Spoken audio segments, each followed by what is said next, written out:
Well, welcome back to another episode of the Sudbury Business Show. We're here with Nina at Little Hands Academy, and thanks for joining us. And we just kind of got a nice tour of your facilities. And as a parent, it's pretty cool to watch all the stuff that's going on out there. Thank you. Yeah, the kids really enjoy it, and it's myself, my teachers, we have a passion for children and teaching, so it really shows in what we do. Yeah, and you were just saying you're a mom. I am. Is that your first? He's my first. He's 21 months. Yeah. He's great. Handful because he's very active, but. And he's here? He's here with me every day. Which must be a nice bonus to be with your yes and no. There are times where he knows I'm here and he'll come and say hi, and other times if he doesn't want me, he just moves on to the next. So I have the double-edged sword with him. Yeah. So tell us a little bit about this spot. You guys have been here for 4 years, you were saying? Yep, we just started our 4th year. We follow a philosophy called Reggio Emilia. It's based out of Italy. It's been around since just after World War II. It says that children have 100 languages that need to be fostered and used to teach them, and that's what we do. We find the 100 languages of children and which ones pertain to each child, and we use that to teach them. We find children to be intelligent, respectful, responsible, imaginative, curious, and everything that goes along with children. And we use that to encourage them to learn. The basis of our philosophy just says, let kids be kids, let them find their own way to learn, and let the teachers foster them so that what they're learning is appropriate and right, but kind of let the kids guide themselves. Too bad that philosophy didn't kind of keep going after they leave. I know. It seems it's just, anyway, we can get into that. We can get into those conversations. It's a whole other conversation. But it was great out there. There was some cooking going on out there. They were making, what, Cheez-Its, you said? Or? So we have a classroom that made Cheez-Its today. That was our 3- and 4-year-old classroom. Our 4- and 5-year-old classroom is making fruit shish kebabs. And then one of our younger toddler rooms, which are 15 months to 2 1/4, they made blueberry pancakes this morning.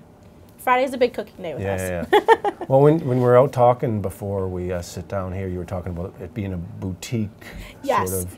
And compared to the size of some of the other places in town and what I've seen, it is kind of, seems like a more of a one-on-one thing. So tell us a little bit about that. So we have 5 classrooms, 1 infant room, 2 toddler rooms, 2 preschool rooms. And I use the word boutique because when you go to a store, like a boutique store, you get that one-on-one attention, that, do you want some water, and we give that one-on-one attention to the children. Outside, when the children making Cheez-Its, it was a teacher, that child, one-on-one attention to that child, making sure they were getting what they needed, they were counting, and the children never know necessarily what they're learning because we hide it in their everyday fun, and then they realize they're learning it afterwards. But yeah, boutique is just the one-on-one attention that you get, and whether you're an infant, a preschooler, or a toddler, it doesn't matter. So tell us, I mean, I'm interested as a parent, like this state seems to have tons of rules, tons of regulations and all that stuff. And as far as the teachers go, they have to all be certified, or how does that work at this level? So all my teachers are certified through Department of Education. If they're not, they're an assistant. They just can't be left alone with children. I only have one of those. She helps out with breaks and stuff like that. Most of my teachers have been working for years in this field. Myself, I've been teaching for 17 years at this point. I have my master's in education. Most of my staff have a degree of one form or another, or they're working towards a larger degree. All of them have a passion and a love for children that come out in everything that they do. And that's really what I look for. Being that I have a son, it makes it a little bit easier for me because if I can't see a teacher working with him, they're not here. Yeah. And I used to always be like that, but now I actually have a child to put in front of me, like, hey, can you work with my child? If you can't, I'm sorry. But we look for, my mentor is someone who I've known for 17 years now. She does not have a degree in education. She's just amazing at what she does. So I always believe that you don't have to have a degree, but you do have to have this passion, this love. And that's where we come from. I have a master's degree myself, and I got to say some of the dumbest people I've ever met are the most well-educated by modern terms, and some of the smartest people I've met have education.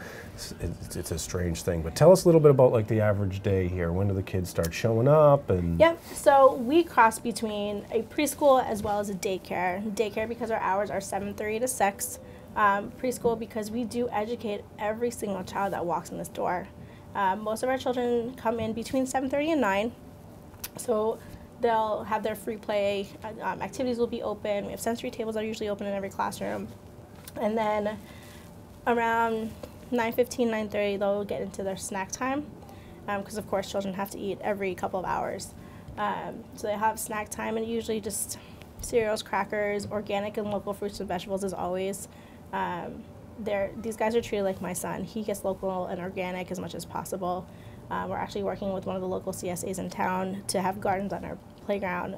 The kids have been very interested in playgrounds for the last couple of years, so I was like, I know nothing about it. I don't have a green thumb, so there's CSAs around here, let's use them. Yeah. So we're working with them. And then after, depending on the age group, after their snack, they'll either go into like their art activities. We're sitting in our studio right now where they come about twice a week with a specific teacher. We have an art teacher that comes in and works with the children, and then they might be cooking or other activities. I know one of the classrooms is painting with bubble wrap today. Different things that they can do. Then they'll definitely go outside, weather permitting. With this Arctic vortex we've had, we haven't been able to go outside, so we do go outside for long amounts of time when we can get out there.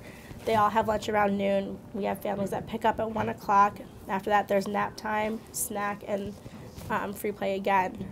But they're very, very active children. We always say sleeping children are happy children. And parents are amazed at how well these children sleep because some of them, I know you and I were talking, your daughter sometimes sleeps, sometimes doesn't. And most of these kids do. Yeah, well, even Nick and I, my producer here, we were looking out there on the way in, and even if it's bad out, you guys have it's like a treehouse fort back there, and I'm like, yep. I want to put one in my house, but I don't have enough space. But it seems like even if there's bad weather out there, there's good enough space here that these kids can kind of get. Yeah, we have a lot of space here.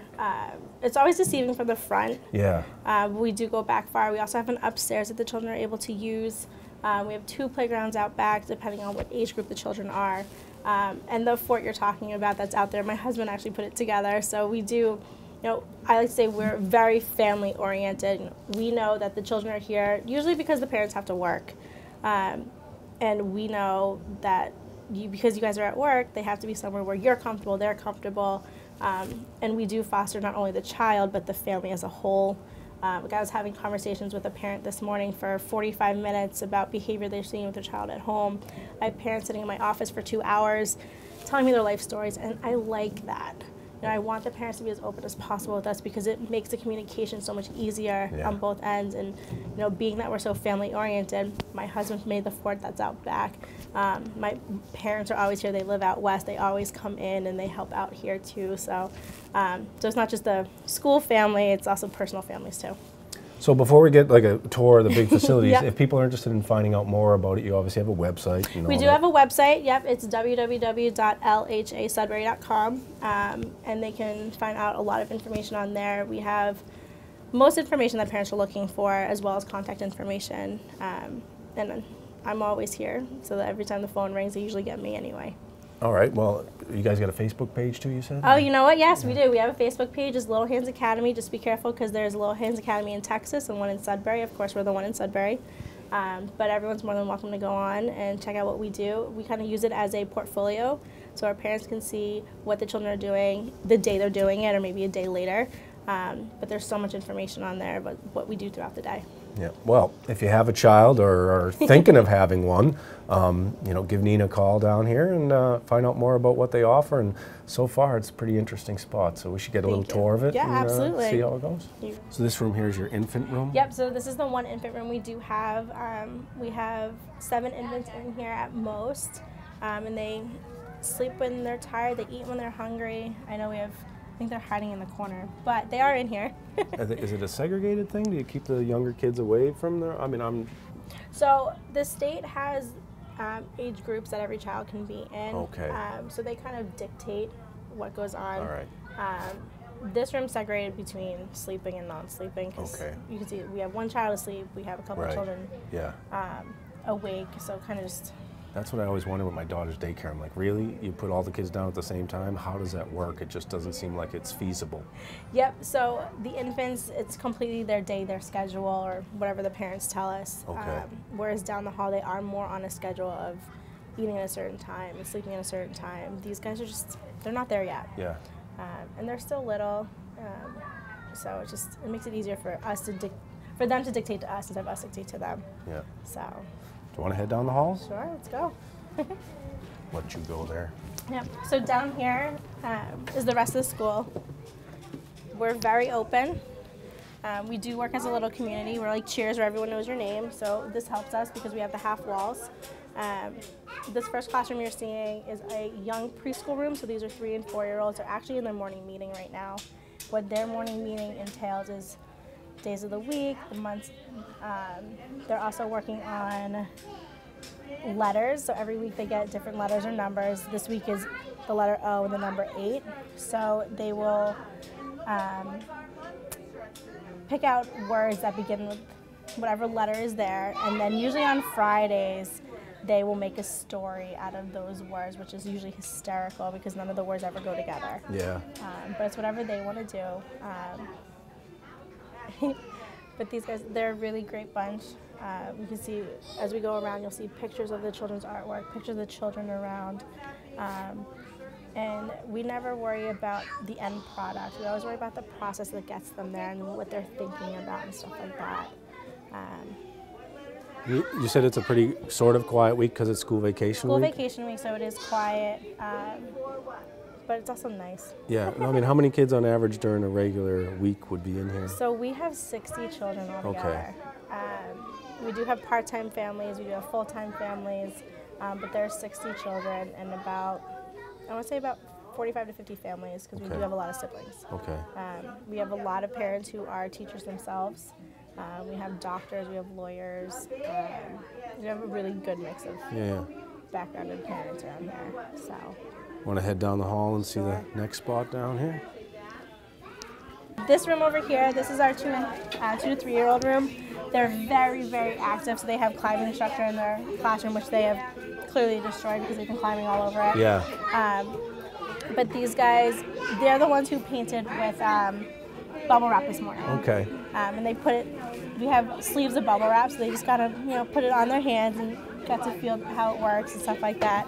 And I'm sure some of them loved it and some of them didn't. Yeah. But you can see, it's not about the product that they make at the end, it's the process that gets them there, it's the different textures and everything like that. So, and of course they're all amazed by a camera. This room, these guys are 15 months to the age of 2 and a quarter.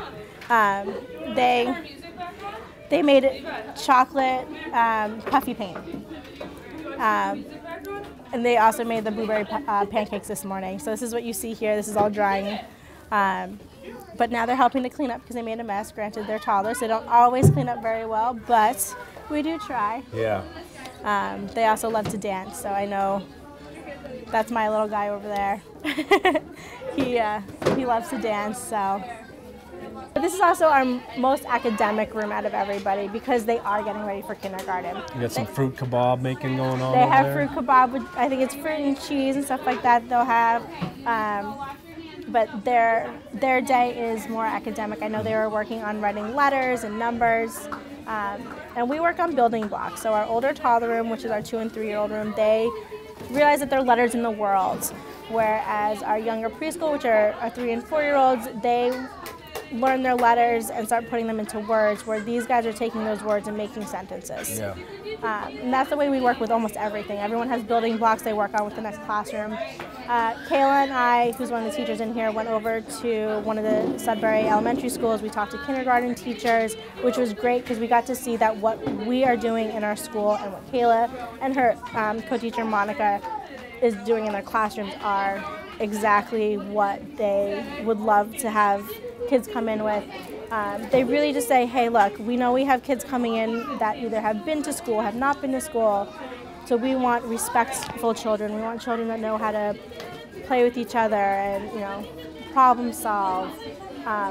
And that's what these guys have done. Well, you must be doing something right, because my 7-year-old, they got sharp sticks in there. My 7-year-old's not allowed to have sharp sticks.